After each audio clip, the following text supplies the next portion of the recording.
I'm sitting in our living room, watching Lauren get ready for another girls' night. She's wearing the black dress I bought her last Christmas, the one she said made her feel beautiful.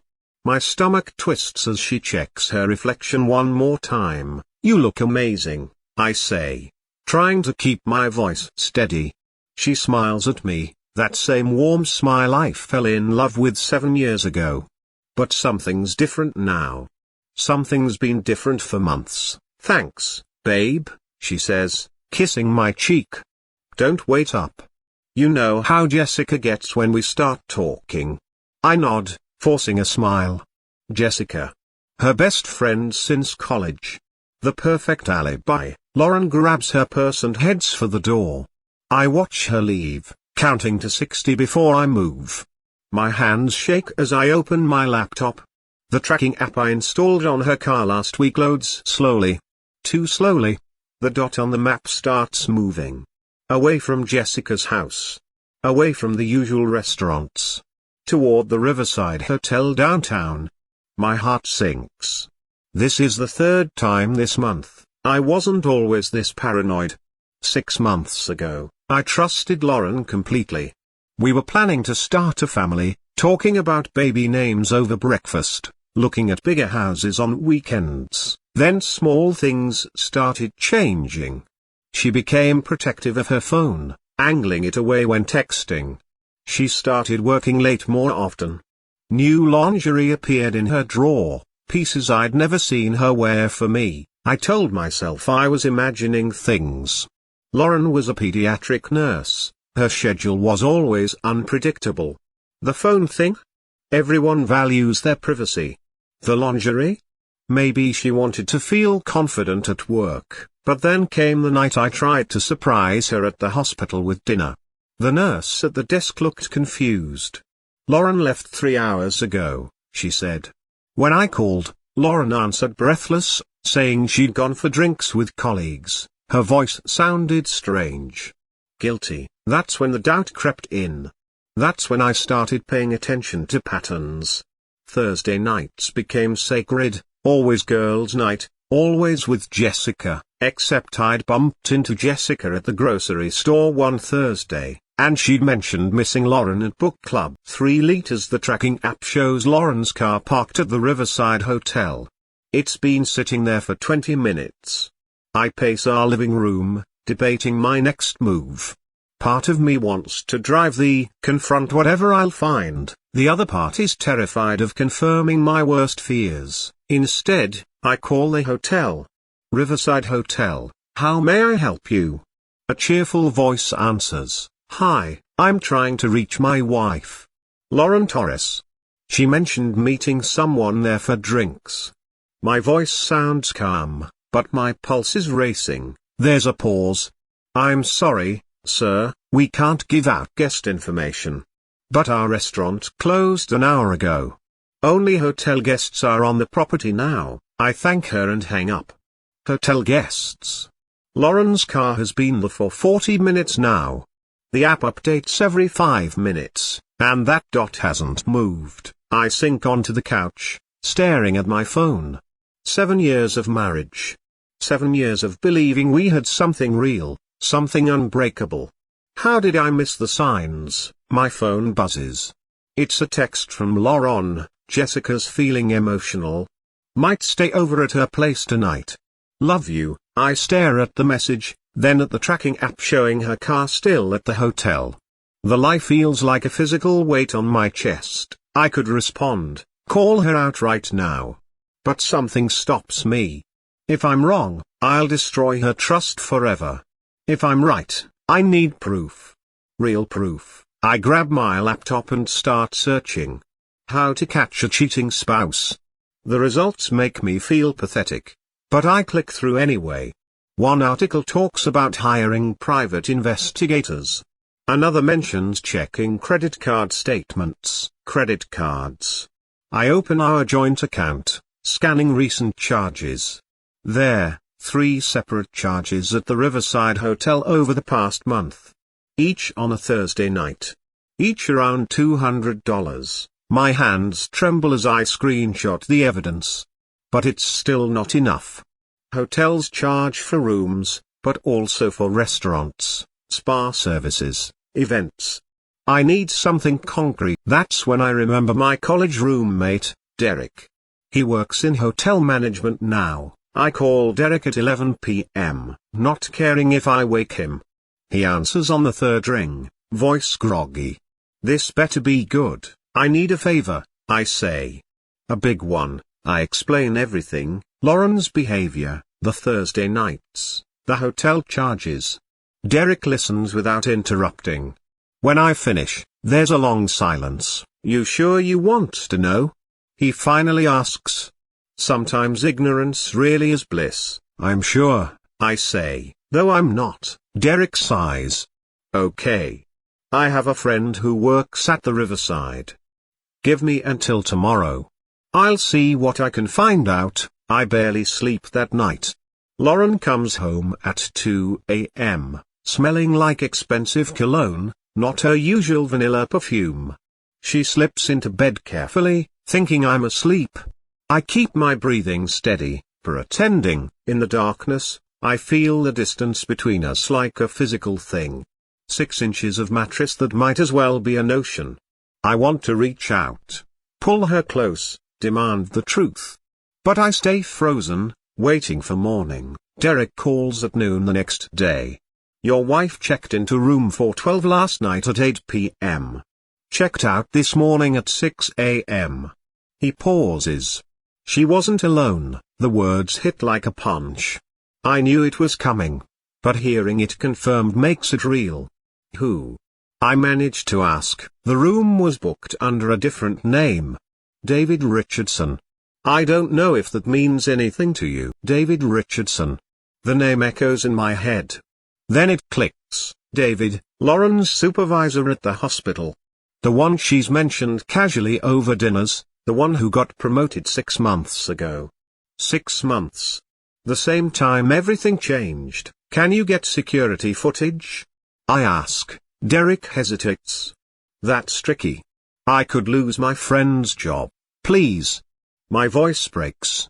I need to see it with my own eyes. Another pause. Give me a week. The hotel keeps footage for 30 days. I'll see what I can do. I thank him and hang up, staring at nothing. David Richardson. A name, a face to attach to my betrayal. The next few days are torture. I go through the motions, work, meals, conversations with Lauren. Everything feels fake, like I'm acting in a play where I don't know my lines. Lauren seems lighter, happy or even. She hums while making coffee, suggests we watch a movie together, initiates intimacy for the first time in weeks. It makes me sick. Is she relieved I haven't caught on, or does betraying me somehow make her love me more? I play along, hating myself for it. But I need that footage. I need irrefutable proof before I blow up our life. Thursday rolls around again. Lauren announces another girls' night. Jessica really needs me right now, she says. Her mum's health is getting worse. I know Jessica's mom is fine. I checked Facebook yesterday, she posted photos from a hiking trip. But I nod sympathetically. Take your time. Be there for her. Lauren kisses me goodbye. I watch the tracking app as her car heads straight to the Riverside Hotel. Like clockwork. I screenshot the location and time. Derek comes through. On Wednesday, he calls with news. I got it. 20 minutes of lobby footage from last Thursday.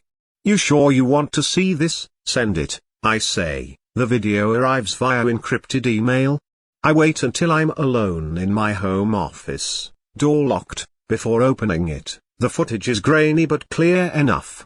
The timestamp shows 7:47 p.m. Lauren enters the lobby, looking around nervously. She's wearing the black dress. My dress. At 7:52 p.m., a man enters. Tall, dark hair, confident stride. David Richardson. I recognize him from Lauren's work Christmas party last year. They'd barely spoken then, or so I thought. He approaches Lauren. They don't kiss, don't touch, But the way they look at each other says everything. Intimate. Familiar. Lauren laughs at something he says, her hand brushing his arm. They walk toward the elevators together. I watch it 3 times, feeling something inside me break with each viewing. This is real. This is happening. My wife is having an affair. I spend hours planning my next move. Confronting Lauren immediately feels wrong. She'll deny everything, make me feel crazy, maybe even turn it around on me somehow. I've read enough stories to know how this goes. No, I need to be smart. Strategic. Our 10th anniversary party is in 3 weeks. Lauren's been planning it for months. A big celebration at the country club, all our friends and family invited. She's so excited about it, treating it like the event of the year. An idea forms, dark and vengeful. What if I played the footage at the party? In front of everyone? Her parents, my parents, our friends, her colleagues from the hospital. Let everyone see who she really is. The thought satisfies something bitter in me. But is it too cruel? Too public? I call my brother, Jake, the only person I trust with this. He listens to everything, then says, "That's nuclear, sis." Are you sure? She humiliated me, I say. She looked me in the eye and lied, over and over. Why should I protect her? Jake sighs. I'm not saying protect her. But think about you. Can you handle the fallout? I decide to gather more evidence. Over the next 2 weeks, I document everything. I screenshot text messages where Lauren claims to be with Jessica but the tracking app shows the hotel. I save credit card statements. I ask Derek for more footage. He sends clips from 3 different Thursday nights, all showing the same thing. Lauren and David, meeting in the lobby, heading upstairs together. I also hire a private investigator, feeling like a character in a bad TV show. But the pie is professional and discreet.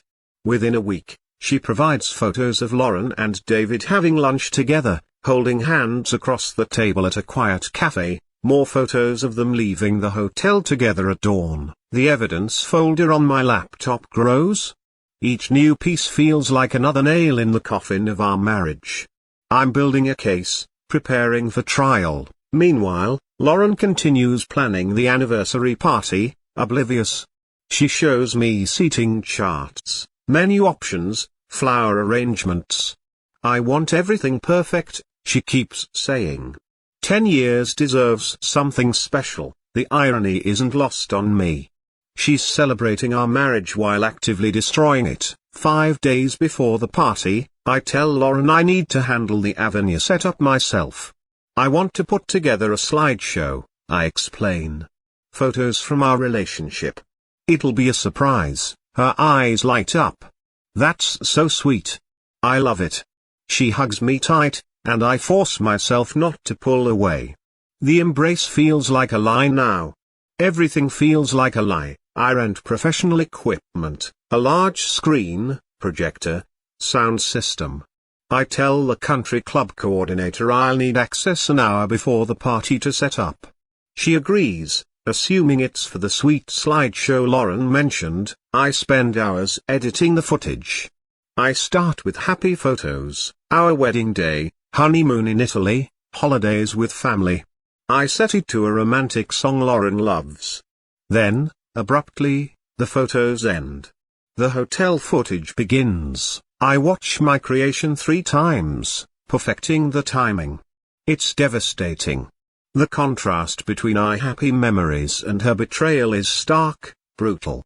Anyone watching will understand immediately. Part of me feels guilty. The other part feels righteous. She did this, not me. The night before the party, Lauren is giddy with excitement. She tries on her dress, a stunning blue gown she bought specifically for tomorrow. What do you think? She asks, twirling. Beautiful, I say honestly. She is beautiful.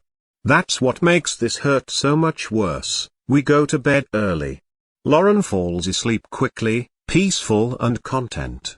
I lie awake, staring at the ceiling, second-guessing everything. Am I really going to do this? Humiliate her in front of everyone we know? I think about confronting her privately instead. Giving her a chance to explain, maybe even work through this. But then I remember her lies. The way she looked me in the eye and invented stories about Jessica's problems, book clubs, late shifts. She chose public deception. She gets public revelation. My phone buzzes. It's Derek, last chance to back out. You sure about this? I type back. I'm sure, but I'm not. I'm terrified. The country club looks beautiful. White flowers everywhere, soft lighting, round tables with elegant place settings. Lauren walks through, checking every detail, making tiny adjustments. She's in her element, smiling and greeting early arrivals. I slip away to set up the Avenue equipment. My hands shake as I connect cables, test the projector. The video file sits ready on my laptop, one click away from detonating our life. Guests start arriving. Lauren's parents, beaming with pride. My parents, hugging us both. Friends from college, neighbors, Lauren's colleagues from the hospital. I spot David Richardson near the bar, chatting casually. He has no idea what's coming. Lauren gives a small speech, thanking everyone for celebrating with us. 10 years with this amazing woman, she says, gesturing at me. I'm the luckiest person alive. The room applauds. I feel sick. I have a surprise, I announce, moving toward the laptop. A little trip down memory lane. Lauren's face lights up. You finished the slideshow. I did, I say. I think you'll find it very revealing. The lights dim. The projector hums to life. Our wedding photo appears on the screen, Lauren in white, me in a matching dress, both of us radiant with joy. As ripple through the crowd, more photos flash by. Our honeymoon. Birthdays. Christmases. Lauren's promotion at work. Each image draws warm reactions from our guests. Lauren squeezes my hand, tears in her eyes. This is perfect, she whispers. I don't respond. I'm watching the timer on my laptop, counting down to the moment everything changes. Then the music stops. The photos stop. Black screen for 3 seconds. When the image returns, it's grainy security footage. The Riverside Hotel lobby. Confused murmurs spread through the room. Lauren's hand tightens on mine. What's this? She asks nervously. On screen, she enters the hotel. The timestamp is clearly visible. Then David appears. They meet, they laugh, they walk toward the elevators together. The camera angle catches their intimacy perfectly. The room goes silent. Someone gasps. I hear Lauren's mother say, "Oh my God."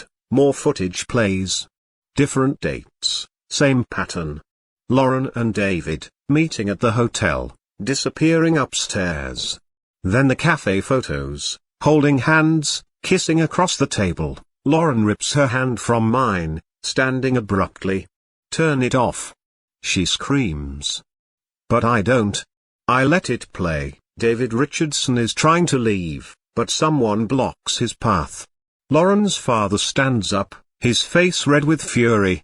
My mother sits frozen, hand over her mouth. The final clip shows them leaving the hotel at dawn, David's arm around Lauren's waist. Then the screen goes black. The lights come up. For a moment, nobody moves. 75 people staring at the screen, then at Lauren, then at me. The silence is deafening. Lauren's face is chalk white. This isn't what it looks like, she starts, but her voice cracks. Really? I say, my voice surprisingly steady. What does it look like then? Because to me, it looks like my wife has been sleeping with her supervisor every Thursday for the past 6 months. The room explodes. Lauren's mother rushes toward her daughter, but Lauren backs away. My brother Jake approaches me, putting a protective arm around my shoulders. Friends whisper frantically to each other. David Richardson bolts for the exit. 2 of my cousins block him. You're not going anywhere, one says coldly. Lauren is crying now, mascara streaming down her face. Please, she begs me. Can we talk about this privately, like you talked to me before you started the affair? I ask. Like you talked to me every Thursday when you lied about where you were going. She flinches. I never meant to hurt you, but you did, I say. Over and over. Every lie, every secret hotel room, every time you came home smelling like him and climbed into bed next to me. The guests are leaving now, awkwardly gathering their coats and purses. Some hug me on the way out. Others avoid eye contact. Lauren's best friend Jessica, the real one, stops in front of Lauren. I can't believe you used me as your alibi, she says coldly before walking away. Within 20 minutes, the country club empties. Only our immediate families remain, seated at separate tables like opposing armies. Lauren sits with her parents, still crying. I sit with mine, feeling oddly numb. My father breaks the silence. How long have you known? 6 weeks, I say. I hired a private investigator. Gathered evidence. I needed to be sure. Lauren's father looks at his daughter with disgust. Explain yourself. Lauren wipes her eyes, struggling to speak. It just happened, she finally says. David and I worked late one night, started talking. He understood the stress of the job. One thing led to another. For 6 months? My mother asks sharply. 6 months of lying? Lauren has no answer. David Richardson, still trapped by my cousins, finally speaks up. I'm sorry, he says pathetically. I never meant for this to become what it became. What did you think would happen? Jake asks.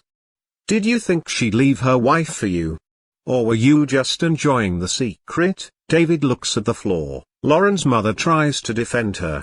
People make mistakes, she says weakly. Marriages can survive this, can they? I ask. Can trust survive this? Because I don't think it can. Lauren looks at me, desperate. I still love you. I know I messed up, but I love you. We can fix this. You love me? I laugh bitterly. You spent 6 months sneaking around with him. You lied to my face every single Thursday. You wore the dress I bought you to meet him at hotels. That's not love, Lauren.